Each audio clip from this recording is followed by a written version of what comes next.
کہتے ہیں کہ مالک الموت نے بارگاہ رب العزت میں عرض کی، اے مولا کریم، میں نے کروڑوں لوگوں کی جانیں قبض کی ہیں، مگر 2 جانیں ایسی ہیں کہ جنہیں قبض کرتے وقت مجھے بڑا ہی صدمہ اور افسوس ہوا ہے۔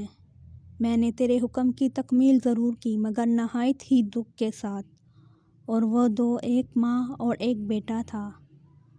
واقعہ کچھ اس طرح ہے کہ ایک جہاز غرق ہو گیا تھا اور ایک عورت اپنے شیرخوار بچے کے ساتھ ایک تختے کا سہارا لینے میں کامیاب ہو گئی۔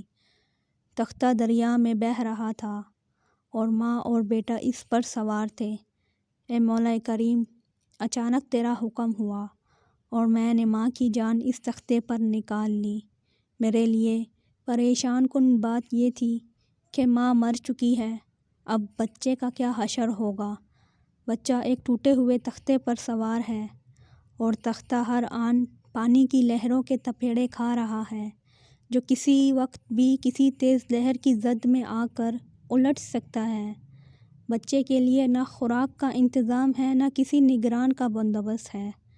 دریا کے کنارے دھوبی کپڑے دھو رہے تھے کہ اچانک کسی کی اس بچے پر نظر پڑی تو تختے کو کھینچ کر لائے۔ بڑے حیران ہوئے کہ ماں مر چکی ہے، بچہ بے یار و مددگار تختے پر زندہ و سلامت موجود ہے۔ وہ لوگ اس بچے کو اپنے سردار کے پاس لے گئے۔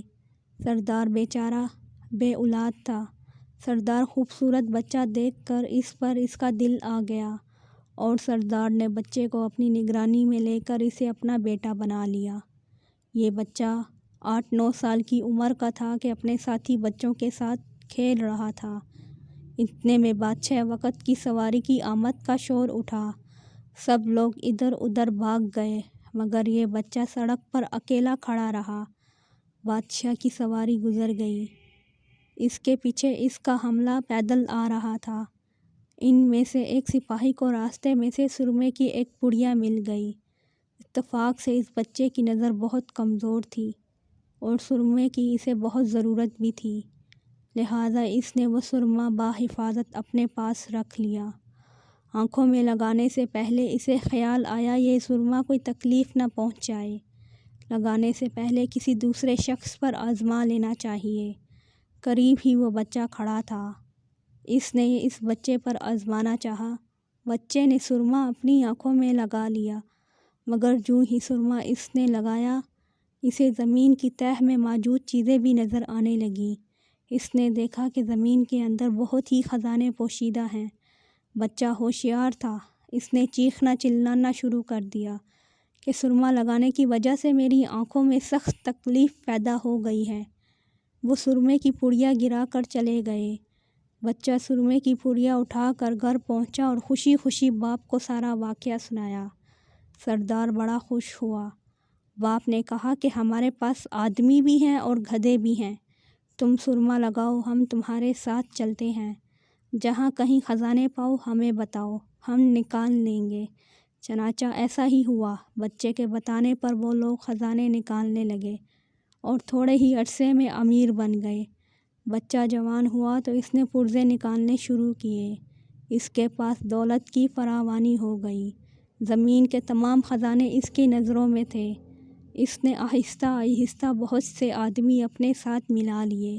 اس کے بعد تمام سرداروں کو ادھر ادھر کر دیا اور خود سردار بن گیا۔ آخر نوبت یہاں تک پہنچی کہ اس نے بادشاہ کے ساتھ بھی ٹکر لے لی اور اسے مغلوب کر کے خود بادشاہ بن گیا۔ اس بچے کا نام شداد تھا۔ یہ وہی بچہ تھا جس کی ماں تختے پر ہی مر گئی تھی اور یہ اکیلا دریا کی لہروں کے ساتھ بہہ رہا تھا۔